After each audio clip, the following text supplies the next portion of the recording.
지난 강의에서 나는 가격 변화가 어떻게 수요량의 변화를 유발하는지, 그리고 여기에 있는 선형 수요 방정식을 사용하여 가격 절편과 수량 절편 사이의 임의의 가격마다 수요량이 정확히 얼마나 될지를 결정하는 방법을 보여주었습니다.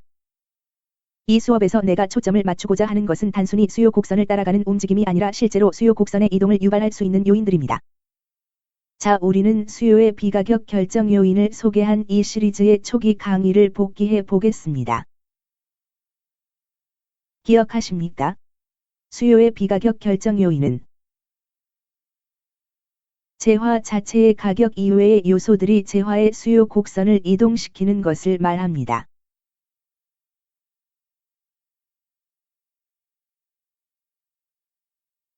그리고 여러분의 기억에 도움을 주기 위해 제가 여러분께 알려드린 두 문자어는 토이스입니다. 오늘은 모든 두 문자마다 무엇을 의미하는지 재차 설명하지는 않겠습니다. 간단히 기억을 환기해 봅시다. 소비자의 취향과 선호도. O에 해당하는 여타 관련 재화의 가격. E에 해당하는 미래 가격에 대한 기대. I는 소비자의 소득. S는 시장의 크기, 소비자 숫자. 나머지 S는 특별한 상황입니다. 그래서 우리가 지금 이야기할 것은 이들 중 하나의 변동이 어떻게 수요 함수의 A 변수나 B 변수를 변화시키는지에 대한 것입니다.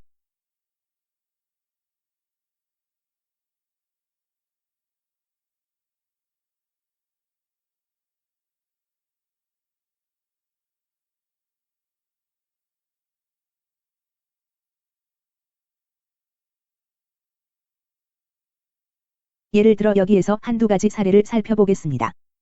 여타 관련 재화의 가격과 관련하여 사탕 수요를 증가시키는 어떤 원인이 있다고 가정해 보겠습니다. 예를 들어 아이스크림 가격이 하락했다면 어떨까요? 아이스크림과 사탕은 어떤 관련이 있나요?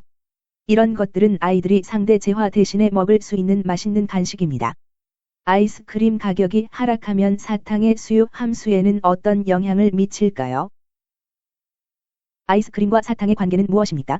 그 둘은 서로 대체제라고 할 수 있습니다. 따라서 아이스크림이 저렴해지면 사탕에 대한 수요가 감소할 수 있습니다. 왜 그럴까요? 왜냐하면 저렴한 대체제가 이제 소비자들의 관심을 더 끌 것이고 따라서 원래 재화에 대한 수요가 하락하기 때문입니다. 이런 현상이 수요 함수에 어떤 영향을 미칩니까? 우리 그래프를 봅시다. 우리가 해야 할 일은 이런 현상이 수요 곡선 자체에 어떤 영향을 미치는지 보여주고 이것이 수요 함수와 어떤 관련이 있는지 조사하고 설명할 것입니다. 아이스크림 가격이 하락하면 사탕 수요가 감소할 것으로 예상됩니다. 즉, 왼쪽으로 이동합니다. 경사도 자체를 변경하지 않고 그래프에서 곡선의 위치만 변경하여 원래 수요 곡선의 왼쪽에 새로운 수요 곡선을 그립시다. 다시 말해 동일한 음의 경사도를 유지하고 싶습니다. 하지만 내가 변경한 것은 수요 곡선이 가로축을 따라 출발하는 지점입니다. 다시 말해, 나는 수요의 수량 절편을 감소시켰습니다. 그래서 우리는 수량, Q, 절편이 감소하거나 후퇴했다고 말할 수 있습니다. 우리는 수량 절편의 이전 값이 무엇이었는지 알고 있습니다. 그것은 A 변수이기 때문에 600입니다. 600에서 400으로 후퇴했습니다. 이것이 우리의 수요 함수에 어떤 영향을 미칩니까? A 변수가 감소하면 새로운 수요 함수가 구해집니다. 수요량 QP는 이 경우 이제 400에서 200P를 공제한 것과 같습니다. 우리가 뭘 한 거죠? 사탕에 대한 수요의 감소는 우리 수요 함수에서 A 변수의 감소를 유발했습니다.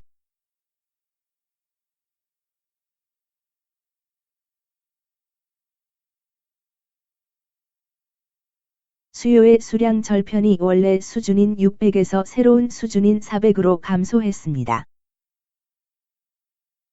이것이 수요의 변화가 수요 함수에 어떤 영향을 미치는지 도식화하고 설명할 수 있는 한 가지 방법입니다. A 변수 즉 가격이 0일 때 수요량은 수요가 감소하면 감소하고 수요가 증가하면 증가합니다. 예를 들어 아이스크림 가격이 상승했다면 어떨까요? 사탕의 대체제인 아이스크림 가격 상승은 제가 여기 시연하게 했지만 이 사탕의 수요 곡선을 외향 이동하게 만드는 원인이 됩니다. 이러한 수요 증가로 인해 수요 곡선의 수량 절편도 증가하기는 마찬가지입니다. 이제 우리는 여기 차트에서 벗어났습니다. 하지만 제가 그린 방식으로는 이것이 800이라는 새로운 수량 절편임을 알 것입니다. 따라서 재화에 대한 수요를 증가시키는 것이 무엇이건 A 변수를 증가시킵니다. 그것이 어떤 재화에 대한 수요의 변화가 어떻게 수요 함수에 영향을 주는지 보여줄 수 있는 한 가지 방법입니다. 수요가 감소하면 A 변수가 감소한다고 말할 수 있습니다. 수요가 증가하면 A 변수가 증가합니다.